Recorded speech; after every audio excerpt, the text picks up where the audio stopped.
কাকে দিয়ে খুন করিয়েছিলেন, কার কার নাম বেরিয়েছিল। আজ গভর্নমেন্ট চেঞ্জ হলেও মনে রাখবেন, আমি তো সবটাই জানি। হাদি হত্যাকাণ্ড নিয়ে পশ্চিমবঙ্গের মুখ্যমন্ত্রী মমতা ব্যানার্জির বিস্ফোরক মন্তব্যের পর বাংলাদেশের রাজনৈতিক অঙ্গন যখন টালমাটাল, তখন একটি প্রশ্ন দুই দেশেই ঘুরপাক খাচ্ছে।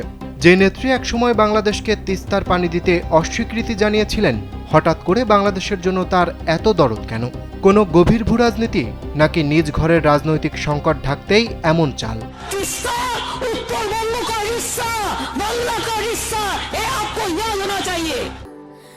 স্যান্ডেলিনা সো, রূপচর্চায় আভিজাত্য। পশ্চিমবঙ্গে তৃণমূল কংগ্রেসের সব কমিটি ও শাখা সংগঠন ভেঙে দেওয়া হয়েছে। চলছে দলীয় সংকট ও বিধায়কদের বিদ্রোহ। এমন অনিশ্চয়তার মুখে দাঁড়িয়ে মমতা টেনে আনলেন বাংলাদেশের বহুল আলোচিত সেই ঘটনাকে। বাংলাদেশ থেকে একটা বড় খুনিকে এসটিএফ অ্যারেস্ট করেছিল, জেনে রাখুন। এ ঘটনায় ক্ষমতাসীন বিএনপি সতর্ক প্রতিক্রিয়া দেখালেও জামায়াতে ইসলামী বলছে, মমতার বক্তব্য স্পষ্ট করে দিচ্ছে বাংলাদেশের রাজনীতি নিয়ে ভারতীয় খেলার এক গভীর ইঙ্গিত। অন্যদিকে ভারতের স্বরাষ্ট্রমন্ত্রীর নাম এই ইস্যুতে জড়ানোই দিল্লির কাছে ব্যাখ্যা দাবি করার আহ্বান জানিয়েছে এনসিপি।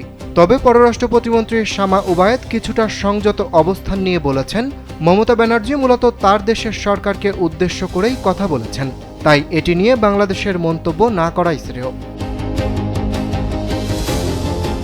এদিকে বসে নেই ইনকিলাব মঞ্চ। এই হত্যাকাণ্ডের পেছনে ভারতের সংশ্লিষ্টতা এবং দেশীয় সহযোগীদের চিহ্নিত করে দ্রুত বিচারের দাবি জানিয়েছে তারা। একই সঙ্গে দাবি উঠেছে জাতিসংঘের অধীনে একটি নিরপেক্ষ আন্তর্জাতিক তদন্তের। ইনকিলাব মঞ্চের সদস্য সচিব আবদুল্লাহ আল জাবের বলেন, ওসমান হাদিকে কেবল আওয়ামী লীগ বিরোধী অবস্থানের কারণে হত্যা করা হয়েছে এমন ধারণা ভুল। তিনি ভারতীয় আধিপত্যবাদ ও দেশের সার্বভৌমত্ব বিরোধী সব ষড়যন্ত্রের বিরুদ্ধে দৃঢ় অবস্থানে ছিলেন। তাই এই হত্যাকাণ্ডের পেছনে বৃহত্তর রাজনৈতিক ও আন্তর্জাতিক চক্রান্ত রয়েছে বলে দাবি করেন তিনি।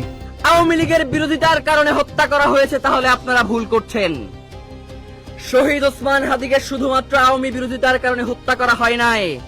শহীদ ওসমান হাদিকে হত্যা করা হয়েছে ইন্টারিমের আমলে, এবং আমরা মনে করছি যে এখন তদন্তের বিষয় সামনে এসে দাঁড়িয়েছে যে ভারত এই খুনের পুরো প্রক্রিয়াটা সম্পন্ন করবার জন্য ইন্টারিমকেও এই কাজে অন্তর্ভুক্ত করেছিল কিনা সেইটা আমরা জানতে চাই।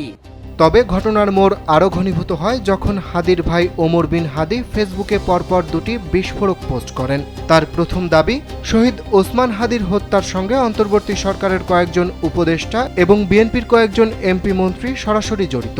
এর কিছুক্ষণ পরই আরেকটি পোস্টে তিনি আঙুল তোলেন জামায়াতের দিকে। তিনি লেখেন, শহীদ ওসমান হাদির হত্যার প্রেক্ষাপট তৈরিতে আমিরে জামায়াতের একজন পিএস জড়িত। চাঞ্চল্যকর এই হত্যা মামলার তদন্তে বসে নেই সিআইডিও। ঘটনার এক সপ্তাহের মধ্যেই নিষিদ্ধ ঘোষিত সংগঠন ছাত্রলীগের কর্মী মোহাম্মদ রুবেলকে গ্রেপ্তার করেছে তারা। জিজ্ঞাসাবাদে উঠে এসেছে মূল অভিযুক্ত ফয়সাল করিম মাসুদের নাম। সিআইডির বিশেষ পুলিশ সুপার জসিমউদ্দিন খান বলছেন, তদন্ত এখন শেষ পর্যায়ে। বন্দি প্রত্যর্পণ চুক্তি অনুযায়ী অভিযুক্তদের ভারত থেকে ফিরিয়ে আনার জন্য সব ধরনের যোগাযোগ করা হচ্ছে। অপরাধীদের হাতে পেলেই দ্রুততম সময়ে চার্জশিট জমা দেবে সিআইডি। অরিত্র বাসু, কালবেলা।